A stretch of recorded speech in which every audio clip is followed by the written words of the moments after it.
Questão 2022/1 para a unidade de Formosa. Olha que legal, isso é clássico. Você já deve ter visto também várias questões. Tem um objeto girando numa mesa que sustenta um que está pendurado num fiozinho que passa por um furo aí na mesa. Vamos lá. Se não viu, vai ver agora. Em um laboratório de física, um aluno constrói um experimento que permite explorar conceitos relacionados à dinâmica dos corpos. O experimento consiste em uma tampa de massa Mzinho presa por um barbante a um pote de massa Mzão, né? Dá a entender que o pote é mais pesado que a massa, não é obrigatório, mas pelo tamanho, né, minúsculo e maiúsculo, dá a entender. Isso aqui tem mais massa que essa tampinha, ou até porque uma tampinha, outra é um pote. Conforme mostrado na figura a seguir. O objetivo do experimento é fazer a tampa deslizar sobre a mesa em movimento circular, de forma a manter o pote em repouso. Porque, convenhamos, se aqui não tem atrito, que a gente vai ver daqui a pouco, considerando que a mesa é extremamente lisa, isso quer dizer o quê? Atrito desprezível.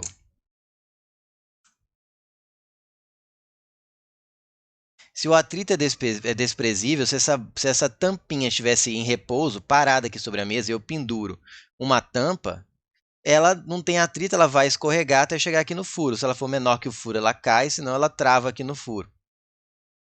Então, para ela continuar aqui e manter, você vai ver que ela vai precisar fazer surgir uma força centrípeta. Ela vai ter que girar de tal forma que a tração funcione como centrípeta e sustente esse corpo aqui. Então, se ela estiver parada, não sustenta, mas se ela estiver em movimento circular, ela sustenta o corpo. Olha que interessante.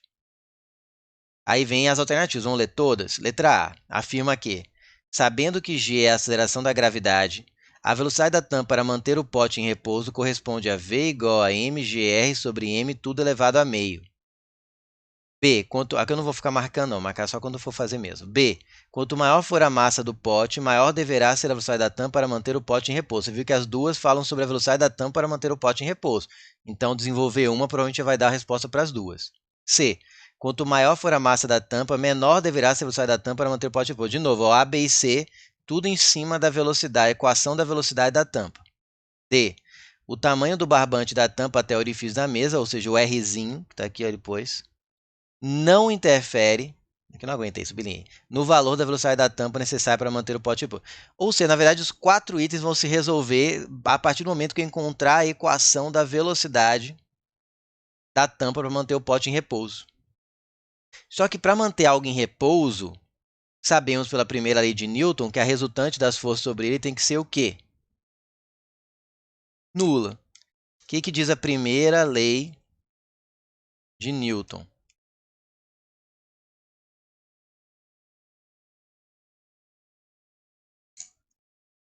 Um corpo, um sistema,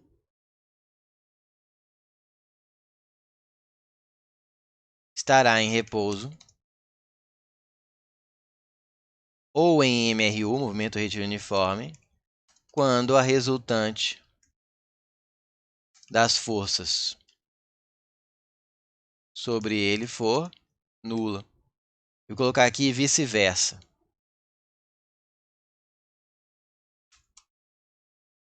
O que é o e vice-versa? É um jeito informal de falar assim, que quando a resultante das forças sobre ele for nula, o corpo estará necessariamente em repouso ou em movimento retilíneo uniforme. Então, se eu sei que essa lata está em repouso, eu sei que a resultante das forças tem que ser zero. Mas espera aí, eu vou trabalhar com o resultante de forças. E quais são as forças envolvidas? Então, eu preciso desenhar o esquema de forças sobre a tampa e sobre a lata. Tá? Então, o que eu vou fazer? Aí tem aquele checklist que eu já ensinei em várias aulas. Vou repetir ele aqui. Você divide as forças em forças de campo e forças de contato. As de campo você vê primeiro, porque só podem ser devido a campo gravitacional ou campo elétrico ou campo magnético. Essa questão não tem campo elétrico nem magnético, portanto só tem um campo gravitacional. Qual é o nome da força que surge devido ao campo gravitacional? Peso. Então eu vou pegar aqui, olhar primeiro para a lata, ó, e vou colocar o peso. Agora as outras forças sobre a lata têm que ser de contato, ou seja, não adianta eu tentar achar do além, ele tem que estar encostando na lata. qual é o único corpo que está encostando, matéria que está encostando na lata. Estou desconsiderando a resistência do ar aí, não é uma questão, ele não fala isso, né? Você falou do atrito da mesa, mas eu tenho que desconsiderar, caso contrário, não teria como controlar essa questão aí. Então, não tem ar, não tem a matéria ar em volta da lâmpada. A única coisa que está encostando na lâmpada é o fio, que ele passa aqui pelo meio e está aqui tracejado. Ó. A força que surge devido a um fio é chamada de tração. Como ele está tentando ir para baixo aqui, ó, a tração é para cima. Só que essa tração se propaga por todos os pontos do fio.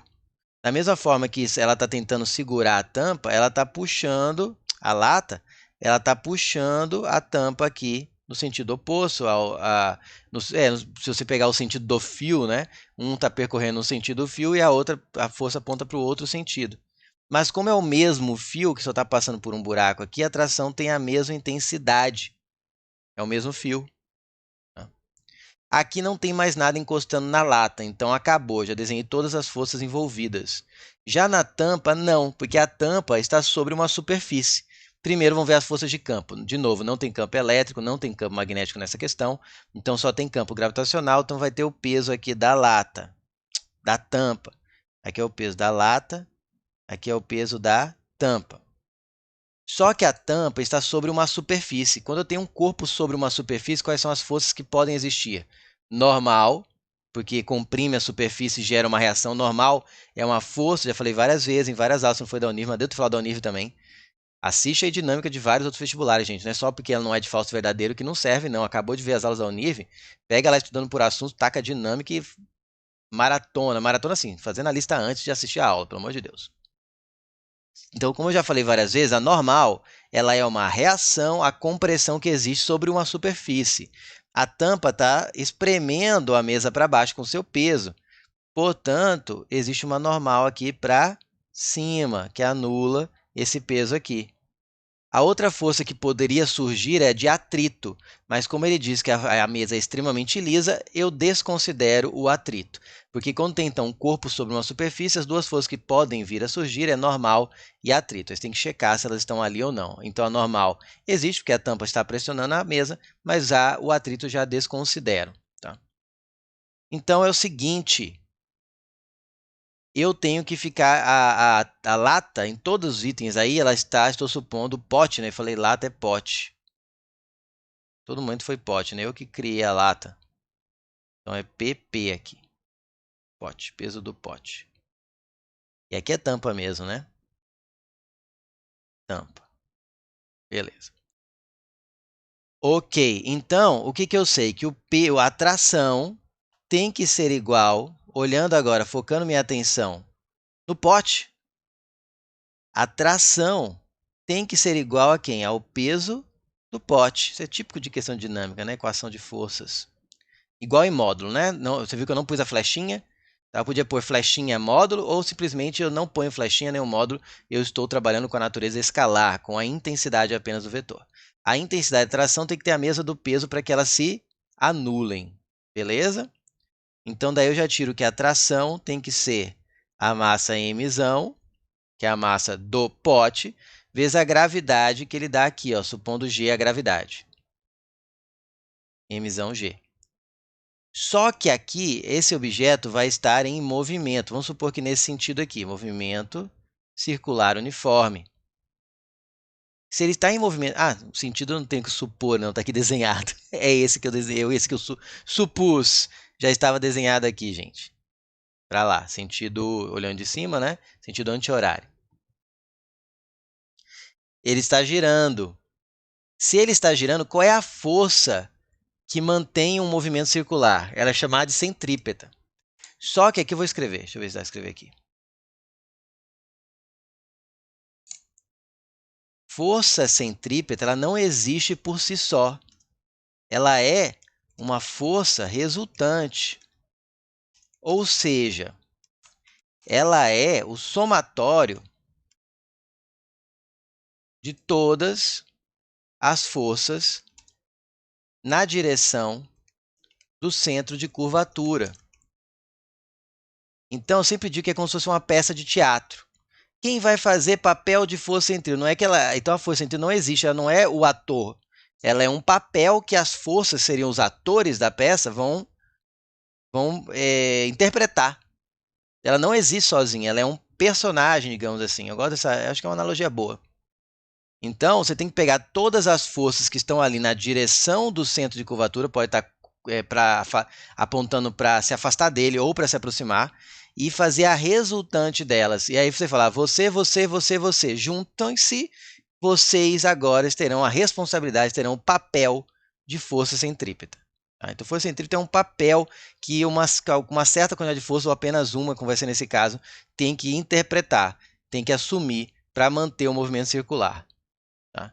Então, quem é aqui a normal e o peso, elas se anulam, que uma está perpendicular para cima, outra perpendicular para baixo. Se não se anulassem, a tampa estaria voando, se afastando da mesa ou quebrando a mesa. Tá?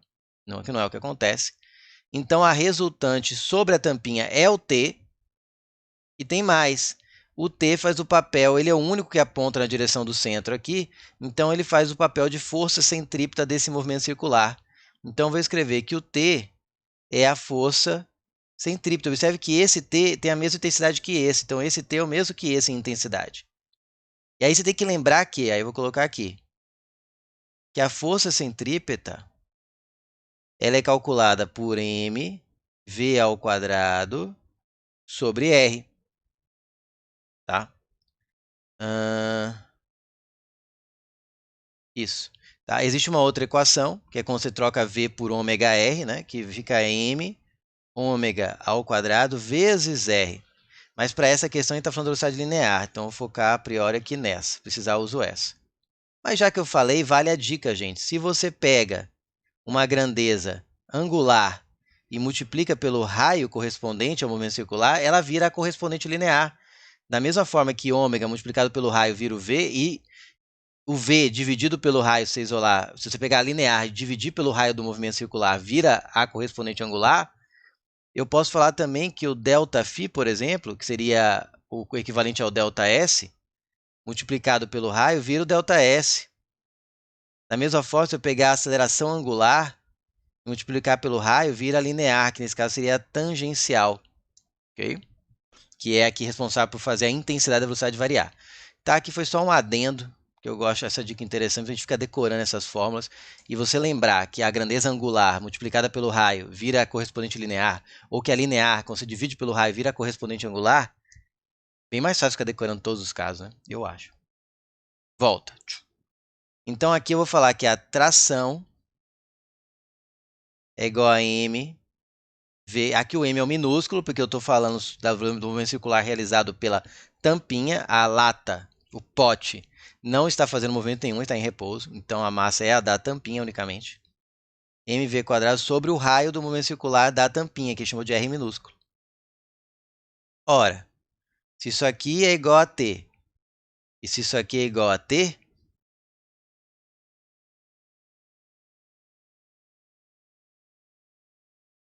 eu posso falar que mzão...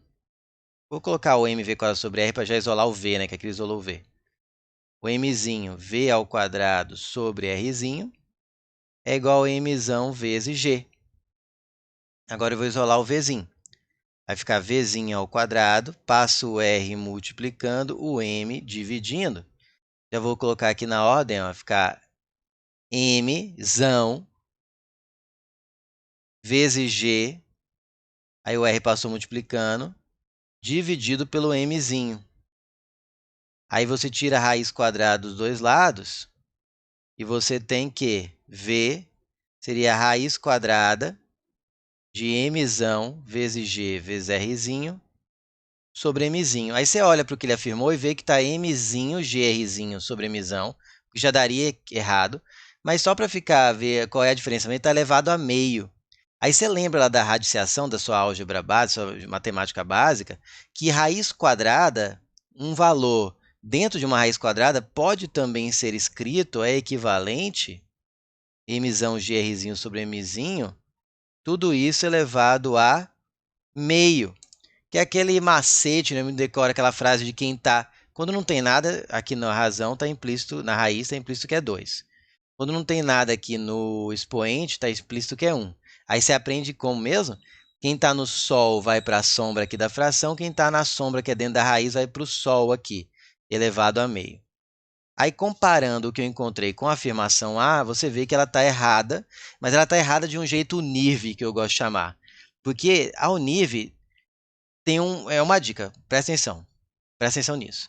Você desenvolve toda a questão e chega num resultado que parece muito o que ele afirmou com uma única diferençazinha.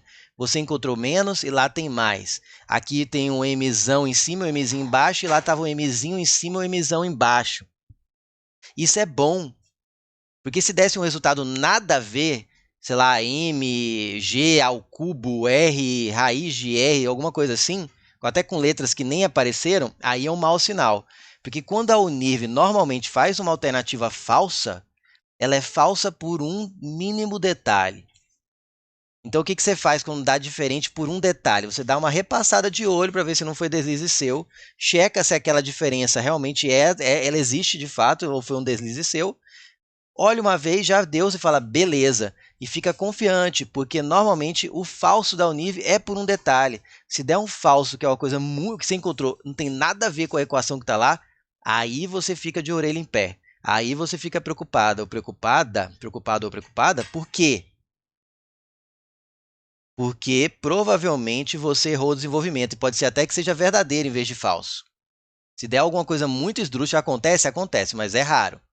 Então, prestar atenção, o NIV, se você desenvolver e der errado, der diferente da afirmação por um detalhe, fique feliz. Cheque e fique feliz. É falso, você marca falso, mas assim, convicto.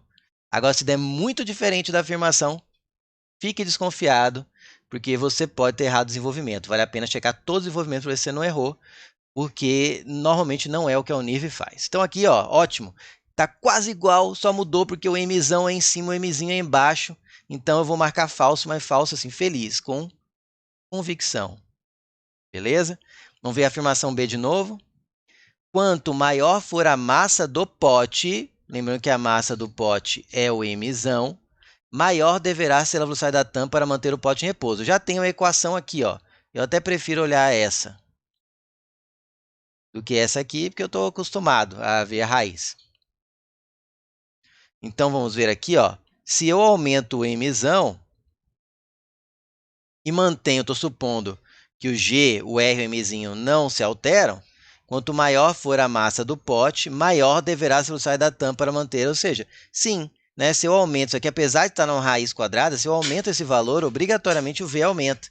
Observe, cuidado, e não está falando que velocidade e massa do pote são diretamente proporcionais, porque não são diretamente proporcionais.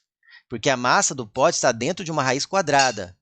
Se ele afirmasse que a massa do pote, a raiz quadrada da massa do pote e a velocidade fossem diretamente proporcionais, beleza. Se ele afirmasse que a velocidade fosse diretamente proporcional à raiz quadrada da massa do pote, correto.